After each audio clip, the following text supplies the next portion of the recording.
नमस्कार, बहुत बहुत स्वागत है आपका एक बार फिर से। आंकड़ों का अंबार लग गया है। 5 राज्य हैं, 5 राज्यों के 5 सर्वे हुए हैं और 5 सर्वे नहीं हुए हैं, कम से कम 10 एजेंसीज ने सर्वे किए हैं और हर एजेंसी का अलग अलग एनालिसिस है। कोई किसी को जिता रहा है, कोई किसी को हरा रहा है। तो बहुत ही इंटरेस्टिंग डेटा आपके सामने है।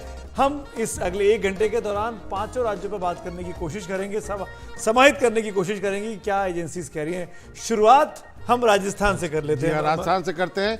और सुमित ने 5 कहा, 5 सर्वे नहीं है, 50 सर्वे हैं। यदि आप एक जगह के 5 सर्वे हैं तो आप समझ लीजिए कि 25-30 तो होते ही हैं। तो हम शुरू करते हैं। राजस्थान की बात हम सबसे पहले करेंगे। राजस्थान के सर्वे आपके टीवी स्क्रीन पे है। अधिकतर क्या समझा जाए बाबा, आप समझाइए मुझे। ये इससे कला साहब समझाएंगे। 2 घंटे उन्होंने अभी मुझे समझाए हैं। ये अधिकतर जो है वो बीजेपी की सरकार राजस्थान में मतलब अगर एक लाइन में सम अप करना चाहें इन तमाम सर्वेस को, तो बीजेपी को एज दिख रही है कांग्रेस के मुकाबले और कांटे की टक्कर दिख रही है। इस बार कांग्रेस बुरी तरीके से हारते हुए नहीं जा रही है, जैसा कि गहलोत साहब 2 बार कर चुके हैं। अगर हमारे यहाँ रिवाज में कुछ बदलेगा तो वो हार की मार्जिन होगी जी, जो इन सर्वे से अभी तक लग रहा है कि जिस तरह से कांग्रेस वाइप आउट हो जाती थी उस तरह वाइप आउट नहीं होगी। इसकी वजह क्या है? इसकी कई वजह हैं। एक वजह ये कि जो मुख्यमंत्री की वेलफेयर स्कीम्स थी और जिस तरह से उन्होंने चिरंजीवी 1 या 2 को उन्होंने जिस तरह से चैंपियन किया, मतलब आप देखिए इस बार पहली बार एक ऐसा चुनाव रहा जहां कांग्रेस एजेंडा सेट करती थी और बीजेपी फॉलो बैक कर रही थी। और दूसरी एक बड़ी खामी अगर ये होती है तो वो ये थी कि बीजेपी ने कोई भी अपना लोकल चेहरा नहीं रखा आगे, और जिसकी वजह से आप देखेंगे कि 22 ऐसी सीटें हैं जहां उनके मजबूत रेबल्स खड़े हैं। तो ये उनको एक बहुत बड़ी प्रॉब्लम आ गई कि उनके पास कोई वो एक बंदा नहीं था जो सबको साथ लेके आ जाए। अभी तक उनके साथ होता था कि वसुंधरा राजे एंड में आती थी और वो सबको एक साथ लेके विक्ट्री तक पहुंच जाती थी। इस बार वो बंदा इनके पास नहीं था, ये एक लग रहा। और दूसरा ये कि मुख्यमंत्री गहलोत ने भी कांग्रेस के कैरेक्टर, आप ये कह रहे हैं कि वसुंधरा को अगर चेहरा बनाते तो बीजेपी का मार्जिन और बढ़ सकता था? बिल्कुल बढ़ सकता था। चेहरा दोनों उल्टा बढ़ गया। इन आंकड़ों में आप देखिए सुमित, दोनों पार्टियों के लिए एक बड़ा लेसन है कि अगर बीजेपी अपना चेहरा आगे रखती जिसके साथ वो अभी तक जाते हैं तो उनको ये डाइसी सिचुएशन में नहीं रहती। और जिस तरह के नंबर आ रहे हैं कि कांग्रेस वाइप आउट नहीं हो रही है, अगर वो अपने दोनों नेताओं का द्वंद्व 6 या 8 महीने पहले भी अगर सुलझा पाती, अगर वो अपना हाउस इन ऑर्डर कर लेती, तो आज कांग्रेस यहाँ पे। तो वसुंधरा के आने से ये गैप बढ़ता या गजेंद्र सिंह शेखावत या किसी और का नाम आने से भी गैप बढ़ सकता था? नहीं, मुझे नहीं लगता कि गजेंद्र सिंह शेखावत या किसी और से बढ़ता। आज भी भारतीय जनता पार्टी में 1 से 5 तक वसुंधरा राजे है और फिर सब दूसरे खड़े होते हैं। आप एक और बात देखिए, बीजेपी ने एक और बड़ा अजीब मूव किया। उनके जाट नेता हुआ करते थे सतीश पूनिया, जो उनके प्रदेश अध्यक्ष हैं। उस वक्त सतीश पूनिया जाट, गोविंद सिंह डोटासरा जाट और हनुमान बेनीवाल जाट, ये तीनों जाट नेता थे। तो एक जाटों का वोट उनकी तरफ आ रहा था, आपने अचानक से एक जाट को आउट कर दिया। तो वो एक जो वोट बैंक था जो हर जगह अलग मूव करता है, वो भी कहीं उनको एक नाराजगी झेलनी पड़ी कि एक आदमी जो पूरा संगठन स्मूथली रन कर रहा था, लास्ट के 6 महीने में देखिए उनके जो नए अध्यक्ष आए रिप्लेस करने, वो उतना काम नहीं कर पाए। इनफैक्ट मनीषा जी, मैं आपसे पूछना चाहूंगा, अविनाश जी ने तो पूरा डिटेल में समझाया। हम सबसे बेहतर राजस्थान को जानते हैं, राजस्थान की रण की ये पैदाइश है।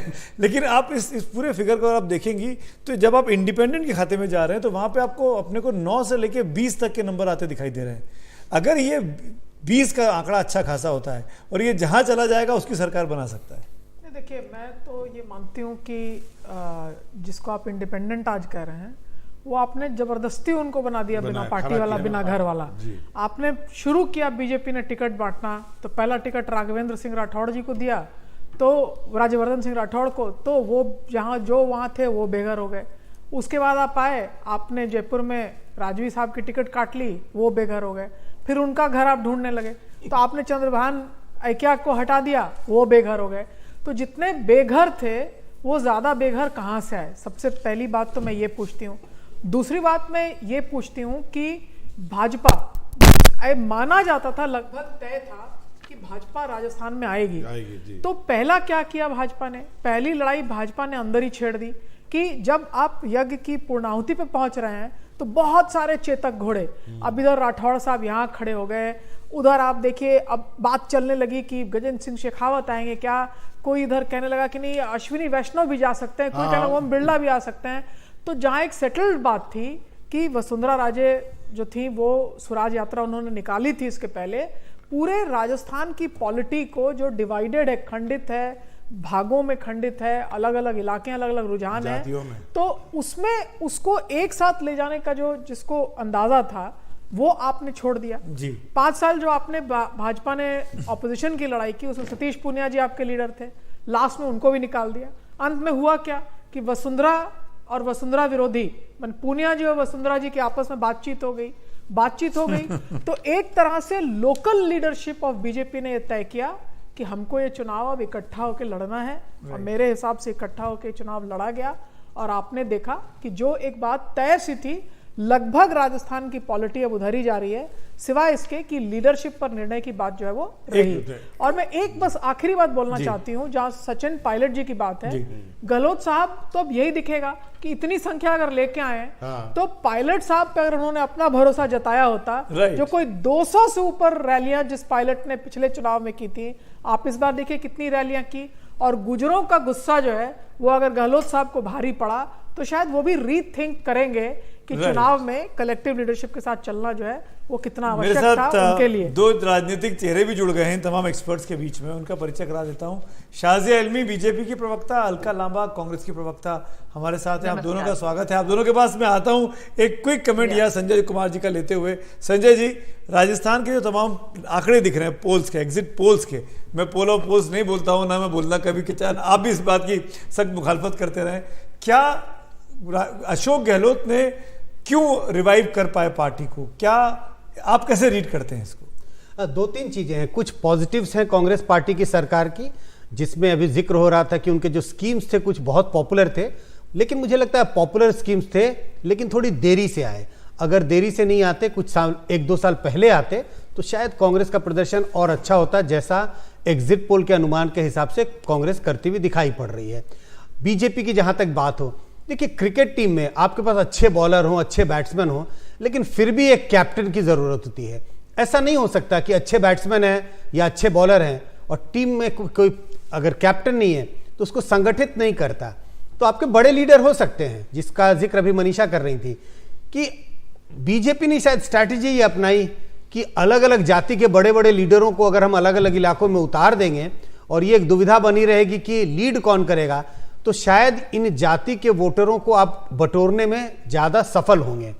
मतलब अगर छोटे छोटे टुकड़ों को जोड़ करके आप एक बड़ा धड़ा बना सकते हैं, शायद वो उतना कामयाब नहीं होता हुआ दिख रहा है। हो सकता है बीजेपी चुनाव जीत जाए, हो सकता है बीजेपी की सरकार बन रही है। अभी हम जब बात कर रहे हैं कांग्रेस की, तो एबीपी वोटर का सर्वे कह रहा है कि वहां पर बीजेपी की सरकार बन रही है, अभी की जो खबर है। और दैनिक भास्कर भी बड़ा दिखा रहा है बीजेपी को। नहीं, मुझे लगता है कि बीजेपी को बढ़त है। मैं कह रहा हूं कि बीजेपी और बड़ी बढ़त बना सकती थी, क्यों इस जीत के बावजूद या कांग्रेस हारने के कगार पर होने के बावजूद अच्छा प्रदर्शन करती हुई दिख रही है। लेकिन संजय जी, ये बात भी तो कांग्रेस अपने आप में इतनी डिवाइडेड थी। यदि जो मैडम ने कहा कि यदि 200 रैली कर सकते थे तो 50 भी कर देते, तो इस बार तो सरकार हो सकता है कुछ कहने के लिए रहता। अब ये सीधा सीधा संबंध रैली से तो मैं नहीं देखता कि रैली अगर 50 से 100 फिर भी एकजुटता दिखा देते, एकजुटता दिखानी, यदि साथ चल देते। बिल्कुल बिल्कुल, अगर पार्टी एकजुट होती और शुरू से संदेश ये होता कि भाई कोई अंतर कलह नहीं है, तो शायद प्रदर्शन कुछ और होता। इनफैक्ट एक रिएक्शन ले लेते हैं शाजिया का। शाजिया इल्मी जी, आप कैसे पढ़ रही हैं इस एग्जिट पोल्स को, और कौन सा पोल्स आपको सबसे अच्छा लग रहा है? हम तो सभी दिखा रहे हैं। देखिए, मैं कभी उन लोगों में से नहीं हूँ जो किसी भी पोल को अंडरमाइन करूँ। मुझे लगता है सब लोग बहुत ही सच्चाई के साथ, अपने सैंपल साइज के साथ लेकर अच्छी नुमाइंदगी के साथ इसको करते हैं। तो मेरी जगह नहीं है कि मैं किसी के पोल को कुछ गलत आंकूं, और ना ही मैं उन लोगों में से हूँ कि कभी पोलिंग मशीन को या ईवीएम को या ईसी को ब्लेम करूँ। जो है वो है, और उसी पर बात करनी चाहिए। अब आप जो कह रहे हैं, कहीं राजस्थान में बढ़त है और बहुत ही स्पष्ट बहुमत है, कहीं कहीं तो 2/3 बहुमत कुछ पोल्स दिखा रहे हैं, कुछ लोग एक बहुत साफ सिंपल मेजोरिटी दिखा रहे हैं। तो ये मेरे लिए मानना थोड़ा मुश्किल होगा, क्योंकि राजस्थान को थोड़ा बहुत मैं समझती हूँ, और मुझे लगता है कि भारतीय जनता पार्टी के लिए अब बहुत आराम से सरकार वहां पे बनेगी। अब दूसरी बात, अगर आप देखा जाए पिछले 5 सालों में क्या हुआ, ये सारे 5 राज्यों में भारतीय जनता पार्टी हारी थी। ये आपको याद है, हमको याद है। मध्य प्रदेश में सरकार बन गई 18 महीने बाद, वो सब हम जानते हैं, वो सब कैसे हुआ और क्यों हुआ। तो 5 में हारी थी। अब आप देखिए, अब आप 5 राज्यों में आप देख रहे हैं उसमें आप क्या देख रहे हैं? अब इसमें आप देख रहे हैं कि 2 में लगभग सरकार बन रही है, और मुझे यकीन है कि मध्य प्रदेश और राजस्थान में बन रही है पूरी तरह से, और छत्तीसगढ़ में एक बहुत बड़ा जो गैप था उसको कम किया गया है, उसको वो ब्रिज हुआ है थोड़ा। और इससे, और मैं ये भी इसके साथ साथ आपसे कहूंगी, पिछली बार से जब हम हारे थे तो हम देखिए 2.5 या 2 जो भी जब देना चाहे हमें वो आप दे सकते हैं, लेकिन लोकसभा में 25 में से 25, 29 में से 27, ये सारी सीटें लोकसभा की किसको मिली थी? भारतीय जनता पार्टी को। तो मैं पूरी तरह से मुतमईन हूं कि हमने अपने विधानसभा के पुराने रिकॉर्ड को ना सिर्फ बेहतर किया है, और लोकसभा में हम वही तरह का मैजिक देखेंगे जो हमने देखा है। हम दर्शकों को याद दिला दें कि हम ये एग्जिट पोल्स के ऊपर बातचीत कर रहे हैं, नतीजे 3 तारीख को आने हैं, तब एक बार फिर आपसे बात करेंगे। अलका लांबा जी, बिल्कुल, अलका लांबा जी, आपकी प्रतिक्रिया। भाई अगर 5 राज्यों में चुनाव हुआ और 2-2.5 में शाजिया ने अपना दावा कर दिया है, तो 2-2.5 आपको भी मुबारक हो। नहीं, हमें 4 मुबारक करिए। और मैं आपको कह रही हूँ 2018 में भी इन्हीं 5 राज्यों में चुनाव हुआ, 18 में हमने 3 में जीता और भाजपा 5 में सुपड़ा साफ। तब डबल इंजन की सरकार के नारा देकर मोदी जी मैदान में थे, पर लोगों ने 5 में हार दिया। अब 2018 में ये लोग, ठीक है, 1 में भाजपा ने कैसे सत्ता हासिल की सबके सामने है, लेकिन आज मैं आपको लिख कर दे रही हूँ, जो राजस्थान से राहुल गांधी जी ने भी कहा था कि यहाँ पर हमें चुनौती है, यहाँ मेहनत करनी है, सिर्फ एक राज्य राजस्थान के लिए कहा था। और राजस्थान की गहलोत सरकार के खिलाफ एंटी इनकम्बेंसी नहीं था। अमित शाह जी के मंच पे उनके विधायक को कहना पड़ा, अमित शाह जी गहलोत जी का नाम मत लीजिए, सचिन का नाम मत लीजिए, उनकी बुराई मत करिए। ये सार्वजनिक हुआ था। और सबसे पहले बता रही हूँ, चिरंजीवी योजना जिसकी आप चर्चा कर रहे हैं, 25 लाख से सीधा 50 लाख का फ्री इलाज। प्रधानमंत्री जी कहते हैं मैं 5 लाख दे रहा हूँ, कोई नहीं दे रहा। हम राजस्थान में 25 से 50 दे रहे थे। और उसके अलावा एलपीजी गैस का सिलेंडर, बहुत बड़ा ये आज मुझे लगता है सबक भाजपा के लिए भी होगा कि उन्होंने मध्य प्रदेश में कहा हम 450 का देंगे, और राजस्थान में 500-600 रुपए कम पर जो 1100 का है वो दे रहे थे। ओपीएस ओल्ड पेंशन स्कीम सबसे बड़ा मुद्दा। जातीय जनगणना 5 राज्यों में बोल दिया, हमारी सरकार बनते ही जातीय जनगणना होगी, और जिसकी जितनी आबादी हक, हमारा बिल्कुल साफ था। तो ये पूरी लड़ाई जो है तय करेंगे। बहुत यहाँ पर चूंकि ये फ्रीवीज की और रेवड़ियों की बात हुई है जी, देखिए कांग्रेस जब पैनिक मोड में आती है तो उनका एक स्टाइल होता है कि हम तो डूबेंगे सनम, सबको ले डूबेंगे। और वो जब फ्रीबीज पे अनलीश करना शुरुआत करती है ना, तो फिर वो दाएं बाएं नहीं देखते, उनको जो समझ में आता है वो देते हैं। तेलंगाना में सोने का बिस्कुट ले लो 10 ग्राम, यहाँ पर आप उठा के 200 यूनिट बिजली ले लो। आप देखिए माली हालत देखिए ना राजस्थान की। आरबीआई की रिपोर्ट है, ये बोलेंगे जरूर बीच में, सुना तो करिए एनालिस्ट का, आपके लिए कुछ सदुपयोगी होगा। कुछ लोगों को सुन लिया करिए। आप चुनाव तो खत्म हो गए मैडम, अब तो रुकिए, अब तो जो हश्र करने वाली है अब प्रदेशों का, उसके बारे में सुन लीजिए। क्या बजट है आप मुझे बताइए, आपने जो फ्रीबीज दिया अलका जी, उसका अमाउंट कितना है? देखिए गैर जिम्मेदार तरीके से आप लोग कुछ भी करिए, हारिए, किसी को कोई फर्क नहीं पड़ता। Respond to me Alka ji, आपको मौका मिलेगा, डोंट वरी, उनकी अपनी राय सुन लेते हैं। देखिए क्या होता है, पहला कमेंट आप देखिए कांग्रेस का जो एक प्रेमिस है सारे स्टेट्स में, वो यही है कि हम कितनी चीजें फ्री में दे सकते हैं। मैंने आपको एग्जांपल दिए, जब भूपेश बघेल जी को छत्तीसगढ़ में थोड़ा सा भी लगा टाइट हो रहा है इलेक्शन, 3 दिन पहले चुनाव के 15,000 हर महिला को दूंगा ऐसा प्रॉमिस किया। क्या कैलकुलेशन किया, क्या बजट अलाउ करता है? 40,000 करोड़ मैनिफेस्टो में भी ये हर पार्टी, बीजेपी हर कांग्रेस को टारगेट कर रहे हैं रजत। बीजेपी ने भी अपने मैनिफेस्टो में सस्ते सिलेंडर की बात की। मैं आपको बोल ही रहा हूं, मैं आपको यही चीज बोल रहा हूं, हर पार्टी ये जो कॉम्पिटिटिव रेवड़ीज में चली गई है जिस मोड पे, इसमें देश का राजस्थान जैसे स्टेट में, मैं आपको बता रहा हूं आरबीआई की सूची में सबसे ज्यादा वर्स्ट फाइनेंशियल मैनेजमेंट अगर किसी स्टेट में, वो राजस्थान में। इसकी भी जिम्मेदारी लॉन्ग टर्म इंपैक्ट होता है। चुनाव खत्म हो गए, कम से कम सारे बड़े बुद्धिजीवी वर्ग जो भी है पार्टियों में बैठे सोचे कि करना क्या है इसका। ये रास्ता नहीं चल सकता, ये और दुर्दशा होगी देश की आने वाले 5-6 महीनों में। मैं 100% मानने को तैयार हूं रजत, लेकिन जनता को आज भी मुफ्त की बिजली और मुफ्त का इलाज चाहिए। उनको ये लगता है जब ग्लोबल ऑयल प्राइस कम हुआ तब सरकार ने कंज्यूमर को पास ऑन नहीं किया। उज्ज्वला देके कंज्यूमर बेस बढ़ा दिया। जब सिलेंडर एक बार मुफ्त का मिल गया उज्ज्वला में, तो दोबारा खरीदने जब नहीं जा सकते हैं तो आपने सरकार पे प्रेशर बढ़ा दिया। तो ये कॉम्पिटिटिव पॉपुलिज्म की जो बात है, इसको कहाँ शुरू करें और कहाँ खत्म करें, ये बात जो है समझना ही मुश्किल है कि कहां से शुरू किया। किसान सम्मान निधि क्या किया, यही कॉम्पिटिटिव पॉपुलिज्म जो है रिजर्वेशन पे है, मैं- टॉप अप करके 500% मैं आप दोनों को टोक रहा तो भी काम हूं। मेरे नहीं ख्याल बनता से है। मध्य प्रदेश के आंकड़े हमको दिखा कोई देने नया चाहिए तो है ही कि मध्य नहीं प्रदेश में एजेंडा। भी इस तरह के बहुत से जहां माली announcements हालत हुए स्थिति हैं। हो तो बात इस ही है, campaign के जहां है दौरान। ही नहीं, जहां स्थिति खराब है वहां क्या? पहले मध्य प्रदेश देख लेते हैं, वहां भी इसी तरह की खूब क्योंकि हमको एक रेवड़ियां घंटे बांटी में गई पांचों हैं। राज्य कवर करने हैं, मध्य प्रदेश की बात कर लेते हैं। और मध्य प्रदेश में भी इस तरह की जो ये चर्चा है वहां भी कंटिन्यू कर सकती है, क्योंकि वहीं से शुरुआत हुई थी मुफ्त की चीजें अनाउंसमेंट करने की। मध्य प्रदेश के आंकड़े तमाम एग्जिट पोल्स के क्या कह रहे हैं आपके सामने हैं। एबीपी क्या जो सर्वे वो कांग्रेस को जिता रहा है, दैनिक भास्कर भी कांग्रेस को जिताता हुआ दिखता है, लेकिन इंडिया टुडे का सर्वे बीजेपी को बहुत बड़े पैमाने पे जिता रहा है। इंडिया टीवी का भी सर्वे बहुत बड़े पैमाने पे जिता रहा है। जन की बात का सर्वे भी बीजेपी के खाते में जा रहा है। तो कुछ और बीजेपी के पास जो आंकड़े जा रहे हैं वो बहुत बड़े हैं। 230 में से 150 160 सीटें, ये हिला देने वाली चीजें जो समझ में नहीं आता। अन्य कोई नहीं है, बीएसपी भी जीत, देखिए आप 0 से 2 सीट है। संजय सर क्या ठीक है इसमें, किसको माने? बीएसपी ठीक है। 160 वाले को माने या 100 वाले को माने? सच बताऊं, लॉटरी निकाल लीजिए। अच्छा, इसमें तो यही किया जा सकता है, लॉटरी निकाला जा सकता है ये जानने के लिए कि सबसे करीब कौन है, क्योंकि बहुत एक्सट्रीम्स पे जा रहे हैं। मेरा अपना मानना है कि कॉम्पिटिटिव है चुनाव मध्य प्रदेश में, कांग्रेस और बीजेपी के बीच में बहुत कांटे का मुकाबला हो रहा है, लेकिन शायद बीजेपी को थोड़ा सा एज है, शायद 1-1.5% का एज है वोट प्रतिशत के हिसाब से मैं कह रहा हूं। अब आपको पता है पिछली बार भी बीजेपी का वोट ज्यादा था, लेकिन कांग्रेस को वोट ज्यादा था, हाँ। बीजेपी को वोट ज्यादा था, कांग्रेस को सीटें ज्यादा आई थी। कुछ इसी तरह का होता हुआ मुझे इस बार भी दिखाई पड़ा। नहीं तो अब पिछले आंकड़े देखें तो 1% का स्विंग जो है कांग्रेस को बहुत आगे ले जाता है, बीजेपी को मोर देन 2%। नहीं, मैं स्विंग की नहीं बात कर रहा हूं, मैं कह रहा हूं दोनों पार्टियों के वोट में जो अंतर होगा वो 1-1.5% का है, और मेरे हिसाब से वो 1% बीजेपी के पक्ष में है। बीजेपी के पक्ष में है। रजत जी, बीजेपी के पक्ष में है। निश्चित रूप से देखिए, वहां पर अगर आप मध्य प्रदेश को पूरा एन ब्लॉक देखेंगे तो एनालिसिस मुश्किल हो जाता है। दोनों पार्टी करीब करीब 40% वोट शेयर पे तो आसानी से बैठी हुई है, जिस भी तरफ आंधी तूफान बहे।